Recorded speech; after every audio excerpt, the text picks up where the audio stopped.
దేవుని నామమునకు మహిమ కలుగును గాక. Heavenly light ministries global prayer tower ఆధ్వర్యంలో జరుగుతున్న ఉదయకాలపు స్తుతి ఆరాధన కూడికొచ్చిన మిమ్మల్ని ప్రేమపూర్వకంగా ఆహ్వానిస్తున్నాను. ఈ ఉదయకాలము దేవుని పరిచర్య చేయడానికి నియమించబడిన వారు సహోదరి మంజుల గారు, మరి అమ్మగారు hailing Baptist church height Nagar నుంచి బైబిల్ ఉమెన్ గా అక్కడ వాడబడుతున్నారు. అమ్మగారి మన మధ్య వాక్య పరిచర్య చేస్తారు. ఈ సమయము అమ్మగారికి అప్పచెప్పబడుతుంది.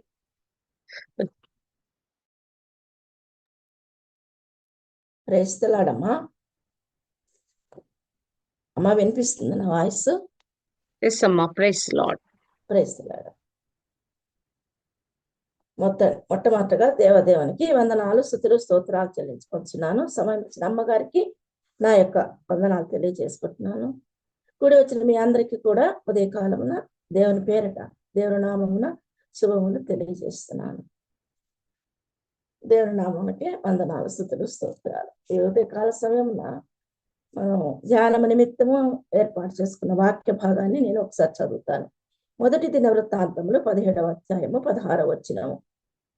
రాజైన దావీదు వచ్చి యెహోవా సన్నిధిని కూర్చుండి ఈలాగు మనవి చేసెను, దేవా యెహోవా, నీవు నన్ను ఇంత హెచ్చులోనికి తెచ్చుటకు నేను ఎంతటి వాడను, నా ఇల్లు ఏమాత్రపుది. ప్రయత్నాలండి. చిన్న ప్రార్థన చేసుకొని దేవుని వాక్యాన్ని ధ్యానించుకుంది. స్తోత్రం నాయన, పరిశుద్ధ రాజ్యం వల్ల తండ్రి, ఉదయకాల వల్ల తండ్రి, అయా ప్రభా నాయన మీరు మాతో ఉండమని వేడుకొచ్చున్నాం ప్రభా యేసయ్య. అయా నీ వాక్కు ద్వారా మీరు మాతో మాట్లాడమని వేడుకొచ్చున్నాం ప్రభా యేసయ్య. అయా నీ వాక్కుల ద్వారా నాయన ప్రతి ఒక్కరికి నాయన తండ్రి అయా జీవము, ఆరోగ్యము, బలము, శక్తి అయినా అనుగ్రహిస్తున్నావు తండ్రి. నీ వాక్కులు ప్రభా యేసయ్య నాయన నిత్య జీవము కలిగినటువంటి నీ వాక్కులను ప్రభ అయా నీ యొక్క స్వరమును వినిపించమని అయా తండ్రి వాక్యం ద్వారా ప్రభా నాయన మేమందరము నాయన బలపరచబడటకు నీ యొక్క సహాయం మాకు దయచేయమని యేసు పరిశుద్ధ నామమున పేరట ఈ యొక్క ప్రార్థన సమర్పించి అడిగి వేడుకొచ్చున్నాను తండ్రి, ఆమేన్. ప్రైస్తలాడండి. ఈ యొక్క వాక్య భాగంలో మనం గమనించినట్లయితే ఇక్కడ రాజైన దావీదు యెహోవా సన్నిధిని కూర్చుండి ఈలాగున మనవి చేసెను అని ఇక్కడ రాయబడిన వాక్యాన్ని మనం గమనించినట్లయితే రాజైన దావీదును గురించి మనకు అందరికీ తెలుసు కదా. అయితే ఆయన ఎక్కడ వచ్చినాడని మనం గమనించినట్లయితే దేవుని సన్నిధికి వచ్చినట్లుగా మనము గమనించగలము. దేవుని సన్నిధిలో వచ్చి కూర్చున్నట్లుగా కూడా మనము గమనించగలము. అంత మాత్రమే కాదు, ఆయన అక్కడ ఒక దేవునితో ఒక క్వశ్చన్ వేస్తున్నాడు. దేవా యెహోవా, నీవు నన్ను ఇంత హెచ్చులోనికి తెచ్చుటకు నేను ఎంతటి వాడను అంటే తనను తానే ఒక ప్రశ్న అడుగుతున్నాడు, దేవునితో చెప్పుకుంటున్నాడు. నా ఇల్లు ఏమాత్రపుది. ఇక్కడ ఈ వాక్య భాగాన్ని కనుక మనం ఆధారం చేసుకుని మాట్లాడుకున్నట్లయితే దైవ వాక్కులు ఎంతో మనకి జీవితాల్లో అనేకమైన విషయాలు నేర్చుకోవాల్సినట్లుగా పరిశుద్ధాత్మ దేవుడు వ్రాయించి పెట్టి ఉన్నాడు. ఇక్కడ అనేకమైనటువంటి వ్యక్తుల యొక్క భక్తుల యొక్క జీవితాల ద్వారా మనము మన యొక్క జీవితంలో నేర్చుకోవాల్సిన విషయాలు, ముఖ్యంగా అందరికంటే కూడా దావీదు యొక్క జీవితము అనేది ప్రతి ఒక్కరి జీవితంతో కూడా కనెక్ట్ అవుతుందండి. అంతేకాదు దావీదుని కనుక మనం జ్ఞాపకం చేసుకున్నట్లయితే ఆయన నా హృదయానుసారుడు అని పిలువబడ్డాడు. ఇంకొక ప్రధాన విషయం మనం గమనించినట్లయితే యేసు ప్రభు వారు దావీదు కుమారుడా అని పిలువబడినాడు కదా. నా యొక్క సింహాసనం మీద నీ సంతానములో ఒకడు ఖచ్చితంగా కూర్చుంటాడు అన్నట్టు వాగ్దానము పొందినటువంటి వ్యక్తి. కాబట్టి మనము ఈ దినము దావీదు యొక్క జీవితంలో అంతగా హెచ్చించబడుటకు, అంతగా ఆశీర్వదించబడుటకు, ఇంతగా ఆయన అభివృద్ధి పొందుటకు, అనేకులకు ఆశీర్వాదకరంగా ఉండటానికి, మనకు కూడా ఒక మాదిరికరంగా ఉండటానికి ఆ యొక్క వాక్య భాగాన్ని మనం ధ్యానించుకుందాం. మనుషులుగా మనము అనేక సార్లు విశ్వాసులుగా ఉండి కూడా దేవుని యొక్క వాక్యము చదువుతాము, ప్రార్థన చేస్తాము, కానీ చాలాసార్లు మనము మందిరానికి వెళ్ళే విషయంలో అవి కారణాలు ఏవైనా కావచ్చు, అది కానీ దేవుని సన్నిధికి వెళ్ళే విషయంలో కొంచెము నిర్లక్ష్యం చూపిస్తుంటాం, అశ్రద్ధ చూపిస్తుంటాం.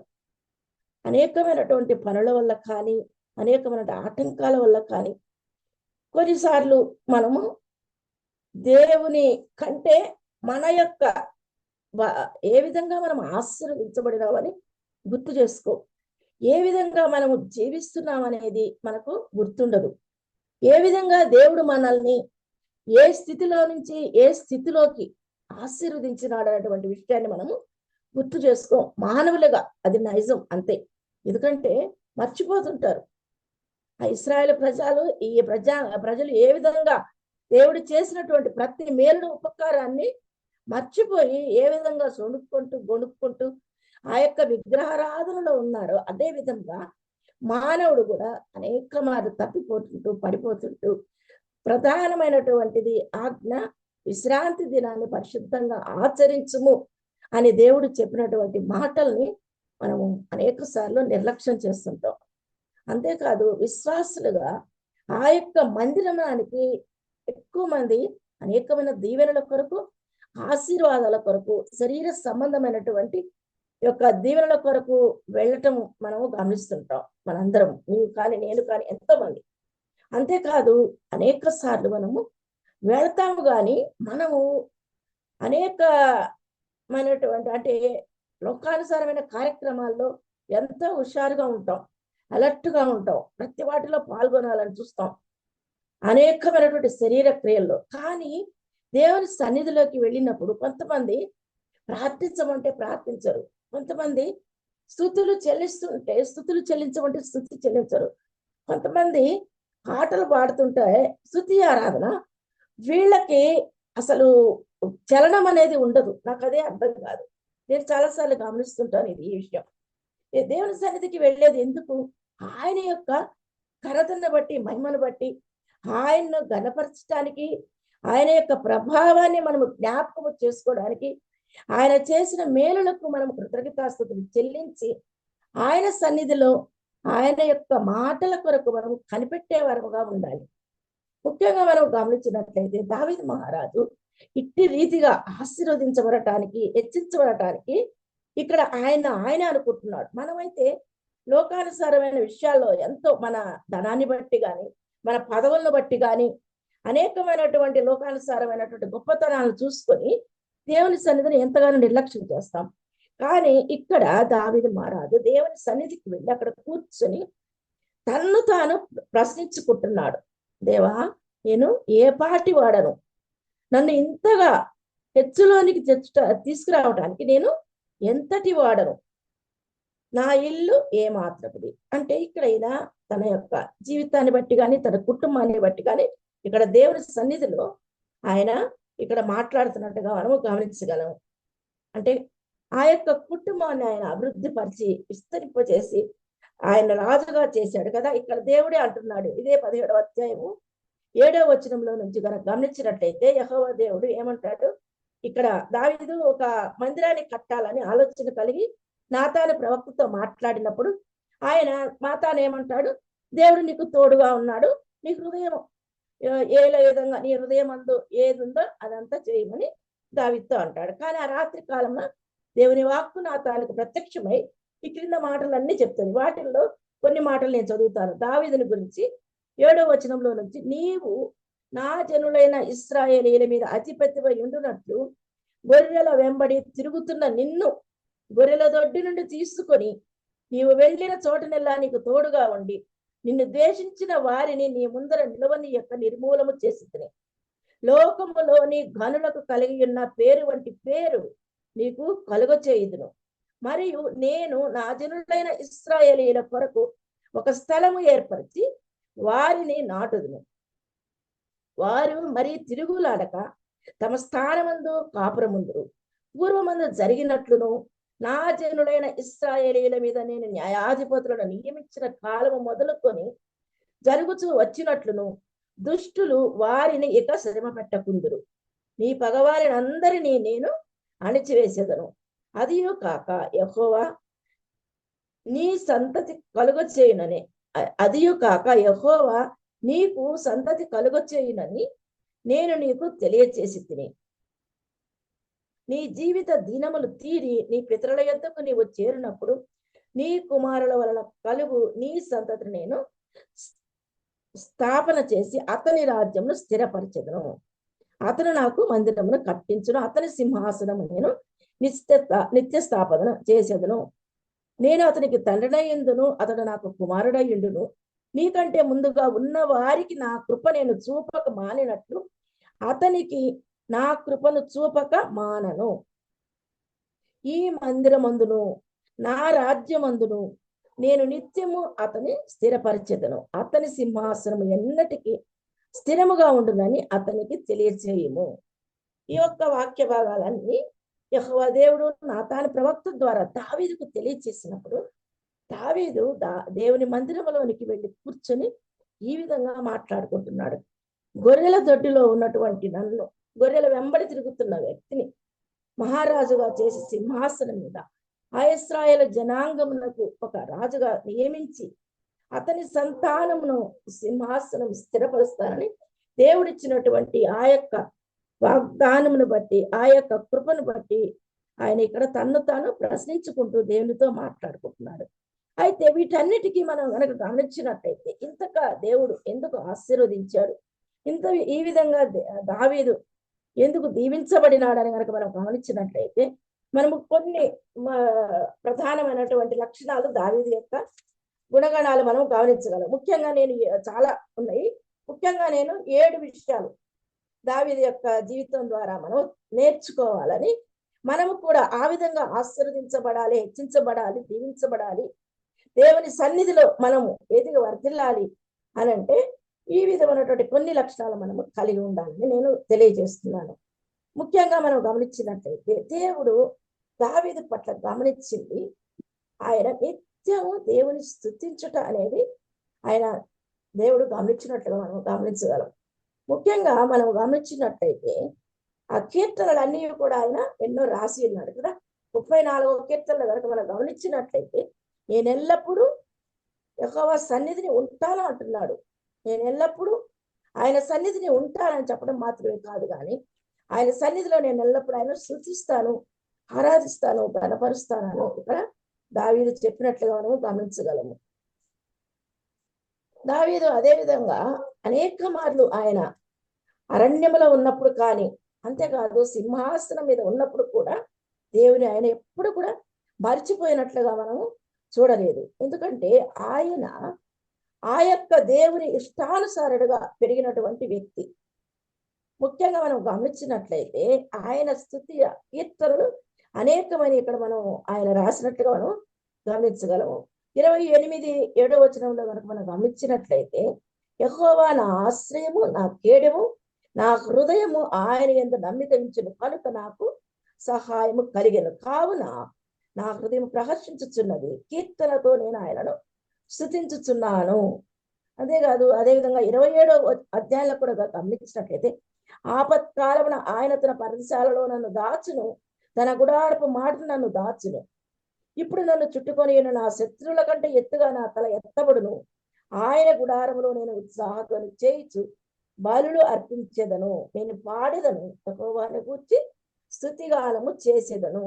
అనేకమైనటువంటి మాటలు ఆయన కీర్తనల ద్వారా దేవుని ఆరాధించట్లో, స్తుతించట్లో. అదే 29వ కీర్తన మొదటి 2 అధ్యాయాలు 2 వచనాలను కూడా గమనించినట్లయితే దైవపుత్రులారా యెహోవాకు ఆరోపించుడి, ప్రభావ మహత్వములను యెహోవాకు ఆరోపించుడి, యెహోవా నామమునకు చెందవలసిన ప్రభావమును ఆయనకు ఆరోపించుడి, ప్రతిష్ఠితములకు ఆభరణములు ధరించుకొని ఆయన ఎదుట సాగిలపడుడి. నిత్యము ఆయన దేవుని స్తుతించేటువంటి వ్యక్తిగా ఉన్నట్టుగా మనము గమనించగలము. దేవుని స్తుతించడం అనేది దేవుని యొక్క చిత్తమై ఉన్నదని మనము తెస్సలోనికీ పత్రికలో చదవగలం. అంతేకాదు యెషయా గ్రంథంలో కూడా రాయబడి ఉన్నది, నా మహిమ నిమిత్తము, నన్ను ఆరాధించడం నిమిత్తము, నా యొక్క నామ ప్రచురించడం నిమిత్తము ఈ మనిషిని, మానవుణ్ణి నిర్మించుకున్నానని వాక్కులో సెలవిస్తుంది. కాబట్టి అటువంటి వ్యక్తిగా ఇక్కడ దావీదు ఉన్నట్టుగా గమనించగలం. విశ్వాసముగా ముఖ్యంగా మన యొక్క నోటిలో స్తుతి అనేది ఎప్పుడు ఉండాలి. రెండవది మన హృదయంలో ప్రార్థన అనేది మన యొక్క హృదయం అనేటువంటి బలిపీఠం నుండి వీడియో ఉంది ఎవరిదమ్మా. నిత్యము ప్రార్థన అనేది ధూపం వలె దేవుని సన్నిధికి వెళ్ళాలి. విశ్వాసులుగా ఒక విశ్వాసి జీవిస్తున్నాడు అంటే, బ్రతికున్నాడు అంటే అతను స్తుతి చెల్లించాలి. అతని నోటిలో స్తుతి అనేది తప్పక ఉండాలి. రెండవది ఆయన హృదయం అనే బలిపీఠం ద్వారా ప్రార్థన అనే ధూపము నిత్యము దేవుని సన్నిధికి వెళ్తూ ఉండాలి. మూడవదిగా వీధిలో మనకు ఒక సాక్ష్యం అనేది కలిగి ఉండాలి. ఎంత వాక్యము చెప్పినా, ఎంత మనము పరిశుద్ధాత్మ ద్వారా ప్రేరేపించబడి వాక్యము చెప్పిన ఎన్నో క్యారెక్టర్స్ గురించి మనము నేర్చుకున్నా కూడా వ్యక్తిగతంగా మన సాక్ష్యం కూడా ఎంతో మూడు ప్రధానమైనటువంటివి. మొట్టమొదటి మన నోటిలో స్తుతి అనేది ఉండాలా, మన హృదయంలో ప్రార్థన అనేది ఉండాలా, వీధిలో మనకు సాక్ష్యం అనేది ఎంతో గొప్పది. అదే దేవుడు అనేక మంది భక్తులు కూడా చెప్తారు కదా, 3 పత్రికల ద్వారా 4వ పత్రిక నడిచే పత్రికగా మనము ఉండాలి కదా. మత్తయి, మార్కు, లూకా, యోహాను 5వ పత్రికగా కదా, 4 సువార్తలు 4 పుస్తకాలుగా ఆ యొక్క అనేక మంది భక్తులు కూడా చెప్తుంటారు కదా. మన మాటలు, మన తలంపులు, మన ఆలోచనలే కాదు కానీ మన యొక్క ప్రవర్తన ద్వారా, మన నడక ద్వారా, మన సాక్ష్యం ద్వారా, మన జీవితం ద్వారా అనేకులకు మన యొక్క క్రియల ద్వారా కూడా దేవుని ప్రకటించే వారంగా ఉండాలి. రెండవది ప్రార్థన అని మనం గమనించాము. మొట్టమొదటి స్తుతి అనేది ఆయన నోట్లో ఉన్నట్టుగా మనం గమనించము. రెండవది ఆయన ప్రార్థించేటువంటి వ్యక్తిగా మనం గమనించగలం కదా. ప్రార్థన అనేది, స్తుతి అనేది మన స్థితిని మారుస్తుంది, ప్రార్థన అనేది మన యొక్క పరిస్థితులను మారుస్తుంది అని ఒక అనేక మంది మాట్లాడుతుంటారు కదా. అది నిజమే కాదు. అయితే ఇక్కడ మనం గమనించినట్లయితే ఈయన ప్రార్థన చేయటంలో మనం 55వ కీర్తన 17వ వచనాన్ని ఒకసారి గమనిద్దాం. వాక్యం ద్వారా మనం చూసుకుందాం. 55:17 సాయంకాలమున, ఉదయమున, మధ్యాహ్నమున నేను ధ్యానించుచు మొరపెట్టుకుందును. ఇక్కడ దావీదు మహారాజు సాయంకాలము, మధ్యాహ్నము, అంతేకాకుండా ఉదయకాలం 3 సమయాలు ఇక్కడ ఆయన దేవుని సన్నిధిలో ఆయన్ని ధ్యానిస్తూ ప్రార్థించినట్లుగా మనం గమనించగలము. అంతేకాకుండా మనం గమనించినట్లయితే ఆయన యుద్ధములకు వెళ్లే ముందు కూడా దేవుని యొద్ద విచారణ చేసినట్టుగా మనం గమనించగలము కదా. మనందరికీ తెలుసు ఆయన మొదటి సమయాలు 30వ వచనంలో ఆయన యొక్క పిల్లల్ని, భార్యల్ని, అనేక మందిని పట్టుకొని వెళ్ళినప్పుడు ఆయన దేవుని యొద్ద విచారణ చేసి, నేను వెళ్తే తరిమితే పట్టుకోగలనా అని అడిగి దేవుని సన్నిధిలో దేవుని యొక్క సెలవు తీసుకొని ప్రార్థించి ఆయన బయలుదేరి విజయంలో సంపాదించినట్టుగా మనం గమనించగలము. ప్రార్థన అనేది ఒక ఆయుధం. ముఖ్యంగా విశ్వాసులమైన మనకి ప్రార్థన అనేది ఒక గొప్ప ఆయుధంగా మనం ఉంచుకోవాలి. ఎందుకంటే ఈ యొక్క లోకంలో అపవాది ప్రతి క్షణము అనేకమైనటువంటి అడ్డంకుల ద్వారా కానీ, సమస్యల ద్వారా కానీ మన మీద దాడి చేస్తుంటాడు. కానీ మనము వాటిని జయించాలంటే, మన యొక్క సమస్యల నుంచి మనం బయటికి రావాలంటే ఖచ్చితంగా రెండవది ప్రార్థన అనేటువంటి ఆయుధము మనం ప్రతి ఒక్కరూ ధరించి ఉండాల. మూడవది ఒక లక్షణం మనం గమనించినట్లయితే దావీదు ఒక బాధ్యత కలిగినటువంటి ఒక వ్యక్తిగా కూడా మనం గమనించగలం. ముఖ్యంగా అతను గొర్రెలు కాసుకునేటప్పుడు మాత్రమే కాదు కానీ తను వివాహం అయిన తర్వాత, తను రాజ్యాంగంలోకి వచ్చిన తర్వాత కూడా మొదటి సమయంలో 17వ అధ్యాయము 20వ వచనంలో కనుక మనం గమనించినట్లయితే అక్కడ ఆ యొక్క ఫిలిస్తీయుడైనటువంటి గొల్యాతు ఆ యొక్క సౌలుని, ఆ యొక్క ఇశ్రాయేలు జనాంగం మీదకి వచ్చినప్పుడు సౌలు మహారాజు భయపడిపోయాడు కదా.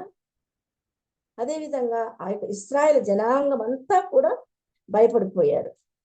అప్పుడు దావీదు అక్కడ మనం గమనించినట్లయితే ఆ యుద్ధానికి వెళ్ళక ముందు వాళ్ళ తండ్రి, వాళ్ళ అన్నలందరూ యుద్ధంలో ఉంటారు.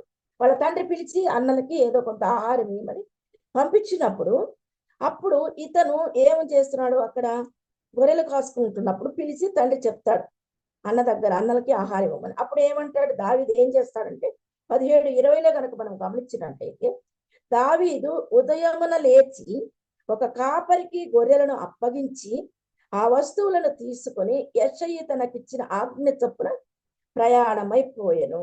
ఇక్కడ మనం గమనించినట్లయితే ఇతను తనకు అప్పగించినటువంటి పని ఏంటి? అక్కడ గొర్రెలు కాస్తున్నాడు.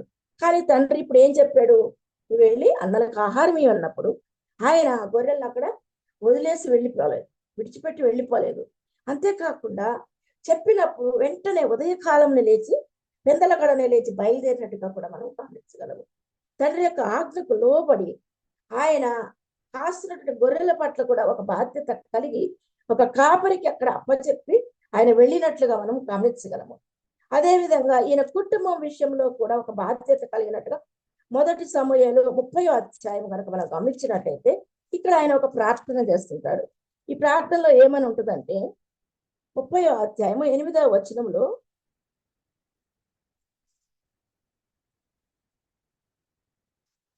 రెండవ సమూయేలు 7:29 సారీ, ఇక్కడ ఒక వాక్యము రాయబడి ఉంటుందండి. నీవు దేవుడవు కనుక నీ మాట సత్యము, దయచేసి నీ దాసుడనైన నా కుటుంబము నిత్యము ఈ సన్నిధిని ఉండునట్లుగా దానిని ఆశీర్వదించుము. యెహోవా నా ప్రభువా, నీవు సెలవిచ్చి ఉన్నావు, నీ ఆశీర్వాదము నుండి నా కుటుంబము నిత్యము ఆశీర్వదింపబడును గాక. ఇక్కడ ఈయన దేవుని సన్నిధిలో వర్ధిల్లటము మాత్రమే కాదు కానీ ఆయన కుటుంబం కూడా నిత్యము దేవుని సన్నిధిలో వర్ధిల్లాలన్నటువంటి ఒక కుటుంబం పట్ల ఒక దైవ సంబంధమైనటువంటి ప్రార్థన భారము కలిగి దేవుని సన్నిధిలో ఇక్కడ ప్రార్థించినట్లుగా మనం గమనించగలము. ఇక్కడ మనం చూసినట్లయితే మూడవదిగా ఒక బాధ్యత కలిగినటువంటి వ్యక్తిగా మనము దావీదుని గమనించగలము. అదే కాకుండా నాలుగవదిగా గమనించినట్లయితే ఆయన దేవుని వైపు మాత్రమే చూసేవాడుగా మనం గమనించగలం. అదే మనము ఆ యొక్క గొల్యాతు విషయంలో మనం గమనించినట్లయితే అక్కడ ఏమంటాడు? జీవము గల దేవుని సైన్యమును వ్యతిరేకించుటకు, జీవము గల దేవుని ప్రజలను వ్యతిరేకించుటకు సున్నతి లేని వాడు ఏ పాటి వాడు అంటాడు కదా. మన మొదటి సమూయేలు గ్రంథము మనం గమనించినట్లయితే ఆ మాటలన్నీ మనకందరికీ తెలుసు కదా. అక్కడ యుద్ధము చేస్తున్నటువంటి ఆ యొక్క సైనికుడు భయపడిపోయాడు, ఆ యొక్క సౌలు మహారాజు భయపడిపోయాడు. కానీ ఇక్కడ బాలుడైనటువంటి దావీదు కదా, ఇతను చాలా చిన్నవాడు. గొల్యాతు కంటే మనందరికీ తెలుసు ఈ కథ, చిన్నప్పటి నుంచి సండే స్కూల్ నుండి చదువుతాం. అక్కడ మా యొక్క దావీదు పలికినటువంటి మాటలు కేవలము మనుషుల వైపు ఆధారపడలేదు, మనుషుల వైపు చూడలేదు, కానీ కేవలము దేవుని వైపే చూస్తూ దేవుని మీద ఆధారపడి జీవము గల దేవుని బిడ్డలను తిరస్కరించడానికి సున్నతి లేని వాడు ఏ పాటి వాడు అని అక్కడ గొల్యాతు మీద యుద్ధానికి వెళ్ళి విజయం సాధించినట్టుగా మనం గమనించగలము. అంతేకాకుండా ఐదో విషయం మనం గమనించినట్లయితే ఆయన దేవునికి ఇచ్చుటలో మనము చాలా ధారాళంగా ఇచ్చినటువంటి వ్యక్తిగా మనం గమనించాలండి. 2వ దినవృత్తాంతముల గ్రంథంలో కనుక మనం గమనించినట్టయితే ఆయన ఆ యొక్క మందిరము కట్టడానికి ఆయన తలపెట్టినప్పుడు ఎంతో డబ్బు సమకూర్చాడు. ఆయన సమకూర్చినప్పుడు మొదటి దినవృత్తాంతములు 29వ అధ్యాయము 3-4 వరకు చదువుతాను. మరియు నా దేవుని మందిరం మీద నాకు కలిగి ఉన్న మక్కువ చేత నేను ఆ ప్రతిష్ఠితమైన మందిరము నిమిత్తము సంపాదించి ఇచ్చిన వస్తువులు కాక నా సొంతమైన బంగారమును వెండిని నా దేవుని మందిరము నిమిత్తము నేను ఇచ్చేదను. గదుల గోడల రేపు మూతలకును బంగారపు పనికిని బంగారమును, వెండి పనికి వెండిని, పనివారు చేయి ప్రతి విధమైన పనికి 6,000 మణుగుల ఓఫీరు బంగారం, 14,000 మణుగుల పుటము వేయబడిన వెండిని ఇచ్చుచున్నాను. ఇక్కడ మనం గమనించినట్లయితే ఈయన ఇచ్చుట్లో ఎంతో ధారాళంగా దేవుని సన్నిధిలో దేవుని మందిరము నిమిత్తము దేవుని యందు ఆసక్తి కలిగి మందిరం కట్టాలనే ఒక ఆసక్తి కలిగి దేవునికి సమర్పించుకోవడంలో ఆయన యొక్క జీవితాన్ని దేవుని సన్నిధిలో గడపడం కాదు, కుటుంబాన్ని నడిపించడమే కాదు, దేవునికి ఇచ్చే విషయంలో కూడా ఎంతో ధారాళంగా ఆయన ఇచ్చినట్లుగా మనం గమనించగలము. రాజుగా ఆయన పౌలు అంటారు కదా, పుచ్చుకున్నట కంటే ఇచ్చుట ధన్యత అంటాడు కదా. ధారాళముగా ఇచ్చి ఆశీర్వాదం పొందిన వాళ్ళు ఉన్నారు అని అంటాడు కదా. సణుక్కుంటూ కొనుక్కుంటూ ఇచ్చి లేమికి పోయిన వాళ్ళు కలరు అని పౌలు వాక్యంలో చెప్పబడిన విధంగా ఈ యొక్క దావీదు మహారాజు ఇచ్చుటలో చాలా ధారాళమైనటువంటి వ్యక్తిగా మనం గమనించగలము. ఆరోగ్య యొక్క ఇది మనం గమనించినట్లయితే అది ఎంత ప్రాముఖ్యమైనదండి. ముఖ్యంగా విశ్వాసుల యొక్క జీవితంలో ఈ 5 విషయాల కంటే 6వది ఎంతో ప్రధానమైనటువంటిది. ఇది కనుక మనం గమనించినట్లయితే పాపమును ఒప్పుకొనుట, పశ్చాత్తాపము పొందుట. ఇది ఎంతో ప్రధానమైనటువంటి లక్షణం. మన ప్రార్థనలు దేవుడు ఆలకించాలన్నా, దేవుని నుండి మనం జవాబు పొందుకోవాలన్నా మొట్టమొదటగా మనం చేయవలసినది పాపములను ఒప్పుకొనుట. ఎందుకంటే మన పాపములు ఆ యొక్క ప్రార్థనకి, దేవుని సన్నిధికి మనకి అడ్డుగోడగా ఉంటాయన్నమాట. 2వ సమూయేలు 12వ అధ్యాయంలో మనం అందరం గమనించినట్లయితే ఇక్కడ నాతాను ప్రవక్త వచ్చి అంటాడు కదా, ఆ బత్షెబ విషయంలో దావీదు చేసిన పొరపాటును ఆయన ఎవరికి తెలియదులే అనుకుంటాడు కదా. చేసినప్పుడు 2వ సమూయేలు గ్రంథం 12వ అధ్యాయము 7వ వచనంలో నాతాను వచ్చి దావీదును చూసి, ఆ మనుష్యుడు నీవే. అంతకుముందు ఒక చిన్న స్టోరీ చెప్తాడు కదా, మనందరికీ తెలుసు. అప్పుడు ఏమంటాడు దావీదు, నాతాను అన్నటువంటి మాటకి ఇతను తప్పించుకోవడానికి ప్రయత్నం చేయలేదు. అంతేకాకుండా ఆయన మహారాజు, ఆయన ఏమన్నా చేయగలడు. అవసరమైతే ప్రవక్తనైనా ఆయన నోరు మూయించగలడు. కానీ అటువంటి పని దావీదు చేయలేదు.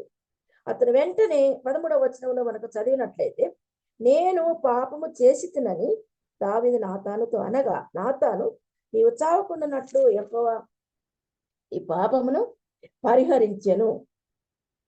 అయితే ఈ కార్యము వలన యెహోవాను దూషించుటకు ఆయన శత్రువులకు నీవు గొప్ప హేతువు కలుగచేస్తుంది కనుక నీకు పుట్టిన బిడ్డ నిశ్చయంగా చచ్చునని దావీదుతో చెప్పి తన ఇంటికి వెళ్ళాడు. ఇక్కడ కనుక మనం గమనించినట్లయితే ఇక్కడ దావీదు చేసినటువంటి పొరపాటుకు ఆయన గ్రహించలేని పరిస్థితిలో ఉన్నప్పుడు, ఆయన శోధనలో ఉన్నప్పుడు ఆ యొక్క ప్రవక్త ద్వారా తండ్రి అయిన దేవుడు దావీదును హెచ్చరించినప్పుడు దావీదు తన యొక్క దోషాన్ని ఒప్పుకున్నట్టుగా మనం గమనించగలము. అదే 38వ కీర్తన 18లో రాస్తాడు, నా దోషమును నేను ఒప్పుకొనుచున్నాను అంటాడు. నా దోషమును నేను ఒప్పుకొనుచున్నాను, నా పాపమును గూర్చి విచారపడుచున్నాను అంటాడు కదా. ఆయన అడిగినప్పుడు వెంటనే తప్పించుకోకుండా ఆయన ఒప్పుకున్నట్లుగా మనం గమనించగలం. అదే ఆయన అనేక 32వ కీర్తనలో కూడా ఒక మాట రాస్తారు. ఇక్కడ ఏమని రాస్తారంటే 32:5, 32:2లో కూడా, యెహోవా చేత నిర్దోషి అని ఎంచబడిన వాడు, ఆత్మలో కపటం లేనివాడు ధన్యుడు. అంతేకాకుండా 5లో నా దోషము కప్పుకొనక నీ ఎదుట నా పాపము ఒప్పుకొంటిని, యెహోవా సన్నిధిని నా అతిక్రమములు ఒప్పుకొందును అనుకొంటిని, నీవు నా పాప దోషమును పరిహరించి ఉన్నావు కదా. ఇక్కడ మనం గమనించినట్లయితే ఒక ఒప్పుకోవడానికి కూడా ఒక ధైర్యం అనేది ఉండాలి నిజంగా కదా. ఎంత గొప్ప వ్యక్తి కదా ఆయన మహారాజు అయి ఉన్నాడు. ఆయన ఏమైనా మాట్లాడితే చెల్లుతుంది, ఆయన ఏమైనా ఆదేశించగలడు. అటువంటిది ఆయన దేవుని సన్నిధిలో ఆయన తను చేసినట్టు పాపని ఒప్పుకున్నట్లుగా మనం గమనించగలము. అదే విధంగా 7వ విషయాన్ని కూడా మనం ఒకటి గమనించుకుందాము. ఆయన ముఖ్యంగా దేవుని భయము కలిగి ఇవన్నీ మనము పాటించినట్లు గమనించాలి. అంతేకాకుండా దేవుని ఎడల, మనుష్యుల ఎడల కూడా ఆయన కృతజ్ఞతా బుద్ధి కలిగి జీవించినట్లుగా మనము గమనించగలం. 1 సమూయేలు 24వ అధ్యాయంలో మనం గమనించినట్లయితే సౌలు ఈ యొక్క దావీదును తరుముతున్నప్పుడు ఆయన యొక్క వస్త్రమునైనా కట్ చేసినట్టుగా మనం గమనించగలం కదా, చంపకుండా. అంతేకాకుండా 2వ సమూయేలు 26లో మనం గమనించినట్లయితే ఆ సౌలు అబ్నేరు ఆ యొక్క సైన్యాధిపతి నిద్రపోతున్నప్పుడు వెళ్ళి ఆ ఈటెను నీళ్ళబుడ్డిని తీసుకుని వచ్చినట్టుగా గమనించడం. కానీ 2 సార్లు సౌలు ఆయన చేతికి చిక్కినప్పుడు తన శత్రువుని ఆయన చంపలేదు. దేవుని చేత అభిషేకం పొందినటువంటి సౌలుని చంపను అని దేవునికి భయపడినటువంటి వ్యక్తిగా, తనను చంపాలని చూస్తున్నటువంటి వ్యక్తిని, శత్రువును క్షమించి ఆయన విడిచిపెట్టినట్టుగా 2 విషయాలు కూడా మనం గమనించగలము. అదే కాకుండా ఆయన 2వ సమూయేలు గ్రంథము 9వ అధ్యాయంలో కూడా ఒక వాక్యాన్ని మనం గమనించాలి. అక్కడ సౌలును ఆయన వదిలిపెట్టినప్పుడు సౌలు అడుగుతాడు, నువ్వు ఎట్లాగైనా దేవునితో ఆశీర్వదించబడినా నువ్వు రాజు అవుతావు, ఖచ్చితంగా దేవుడిని ఆశీర్వదిస్తాడు. అయితే నువ్వు రాజ్యానికి వచ్చినప్పుడు నా యొక్క సంతానాన్ని నువ్వు జ్ఞాపకం చేసుకో అన్నప్పుడు, అది 2వ సమూయేలు 9వ అధ్యాయంలో మనం గమనించినట్లయితే దావీదు రాజ్యానికి వచ్చిన తర్వాత నాతాను యొక్క కుమారుడు మెఫీబోతు మొఫీ మెఫీబోషేతు అనేటువంటి ఒక కుంటివాడు ఉంటాడు యోనాతానికి. దావీదు యొక్క స్నేహితుడు, ఆయన సౌలు యొక్క కుమారుడు. అతని యొక్క కుమారుడు కుంటివాడు ఉన్నప్పుడు అతనిని పిలిపించి అన్ని విషయాలు అతనికి ఆయన ఆదరించినట్లుగా మనం గమనించగలము. కాబట్టి దావీదు యొక్క విజయానికి, దావీదు యొక్క ఆశీర్వాదానికి మన కారణాలు మనం గమనించాం. కాబట్టి మనము కూడా మన జీవితాల్లో విజయం పొందుకోవాలంటే, ఆశీర్వదించబడాలంటే, దీవించబడాలంటే విశ్వాసముగా మొట్టమొదటిగా మనము స్తుతి అనేటువంటి ఆయుధాన్ని కలిగి ఉండాలి. ప్రార్థన అనేటువంటి ఆయుధాన్ని కలిగి ఉండాలి. ఈ లోకములో అపవాదిని జయించాలి కూడా. ఎందుకంటే అపవాది ఎప్పుడు చూడు మనని ఎవరిని మింగుతున్నాడు తిరుగుతూ ఉంటాడు. కాబట్టి మూడవదిగా మనం గమనించినట్లయితే మన జీవితాలలో మనము బాధ్యత అనేది కలిగి ఉండాలి. ఒక వ్యక్తి మనకు ఒక పని అప్పచెప్పినప్పుడు దేవుడు అది బాధ్యత మనము చేసేటి వారంగా ఉండాలి. అది మన వ్యక్తిగత జీవితంలో ఒక ఉద్యోగం కానివ్వండి, ఒక పని కానివ్వండి, మనకు ఒక కుటుంబాన్ని ఇచ్చినప్పుడు మన కుటుంబం పట్ల మనము బాధ్యత కలిగి ఉండాలి. మన సంఘంలో కూడా మనం ఒక బాధ్యత కలిగి ఉండాలి. సంఘ పరిచర్యలో మనం పాల్గొనే వారుగా ఉండాలి. అనేకమైనటువంటి విషయాల్లో మనము మనకెందుకులే అనుకుంటాం. కానీ ప్రతి ఒక్కరు కూడా సంఘంలో క్రీస్తు యొక్క శరీరములో భాగములు అవయవములై ఉన్నాం. కాబట్టి సంఘంలో కూడా ఒక బాధ్యత కలిగిన వ్యక్తులుగా మనము జీవించాలి. సంఘ అభివృద్ధికి, అంతేకాదు సమాజంలో కూడా, సమాజం యొక్క మేలు కొరకు కూడా మనము ఒక బాధ్యత కలిగిన వ్యక్తులుగా జీవించాలి.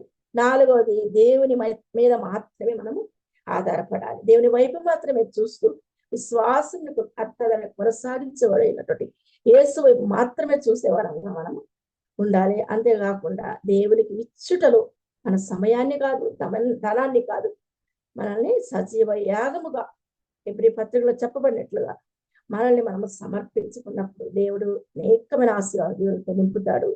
ఆరవదిగా మన యొక్క, ఎందుకంటే మనం జన్మతః కర్మతః పాపులము, ప్రతిసారి తప్పిపోతూ ఉంటాం. మనం ఎంత ఎవరము పరిశుద్ధులము కాము. కాబట్టి పరిచేవాడు దేవుడే. అయినా కూడా మనము మన పాపములను ఒప్పుకొని వాటిని విడిచిపెట్టి దేవుని సన్నిధిలో పరిశుద్ధంగా జీవిస్తూ దేవునికి లోబడి భయపడి దేవునికి కృతజ్ఞత కలిగి మన జీవితాల్లో జీవిస్తున్నప్పుడు దేవుడు తప్పకుండా మనల్ని కూడా అట్టి పరిస్థితిలో ఉంచుతాడు. అట్టి కృప దేవుడు మనందరికీ దయచేయలాగా ఈ యొక్క మాటలు నేను ముగిస్తున్నాను. Praise the Lord. హల్లెలూయా. చక్కని వర్తమానం అండి కదా. మనం ఏలాగున ఈ క్రైస్తవ యాత్రలో నడుచుకోవాలో దావీదు జీవితంలో నుంచి అద్భుతమైన వర్తమానం. Really I'm blessed by this word of God. అన్నిటికీ మించి మనము సాక్ష్యం కలిగి ఉండాలి. రక్షణ మరి పాప క్షమాపణ పొందుకున్నాం, దేవునికి ఇష్టలైన బిడ్డలుగా మరి జీవిస్తా ఉన్నాం, ఇంకను ఆత్మపూర్ణులమై బోధిస్తా ఉన్నాం, ఇంకను అనేక విషయాలు మనం కలిగి ఉన్నాం. దేవునికి ఇచ్చుటలో వెనుక తీయట్లేదు. ఏ పని చేయబోయినా దేవుని యొద్ద విచారణ చేస్తున్నాం. నిరంతరం దేవుని స్తుతించి ఆరాధించే బిడ్డలుగా ఉన్నాం. మరి దేవునికి మరి ఆ యొక్క కృతజ్ఞత కలిగి ఎన్ని క్వాలిటీస్ ఉన్నా, మరి ఏది పొందుకున్నా కూడా ఇవన్నీ కూడా మనను మనం రిఫ్లెక్ట్ చేసుకునే వారిగా ప్రపంచంలో మనం ఏమై ఉన్నామో సాక్ష్యం కలిగి ఉండాలని చెప్పబడిన ఈ మాట నన్ను ఎంతగానో ఆకర్షించింది. అసలు ఎందుకు మన బైబిల్ గ్రంథాన్ని అసలు ఎందుకు మనం చదవాలి, ధ్యానించాలి, ఇలాగ ప్రకటించుకోవాలంటే యుగాంతమందున్న మనకు బుద్ధి కలగటానికి మన ముందున్నటువంటి వారి జీవిత చరిత్రలు మన కొరకు రాయించబడి ఉన్నాయి.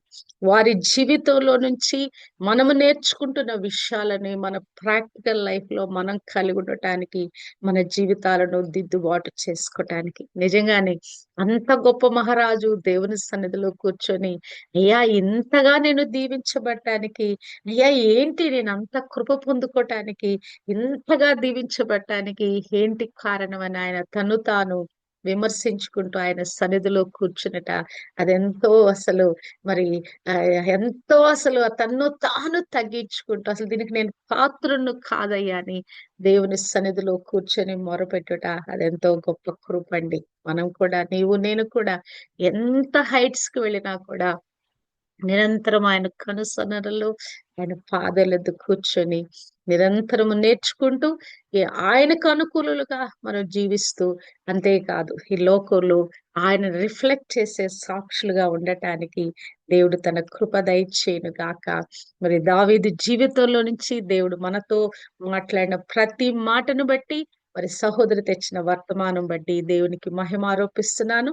మీ కుమార్తెను దేవుడు ఇంకను అభిషేకం ఇచ్చి, ఆత్మ జ్ఞానం ఇచ్చి, ఆ బుద్ధి వాక్యము జ్ఞాన వాక్యముతో అనేక మందికి పంచి పెట్టడానికి దేవుడు తన కృప దయచేయును గాక. దేవునికి మహిమ కలుగును గాక. ఆమేన్. హల్లెలూయా.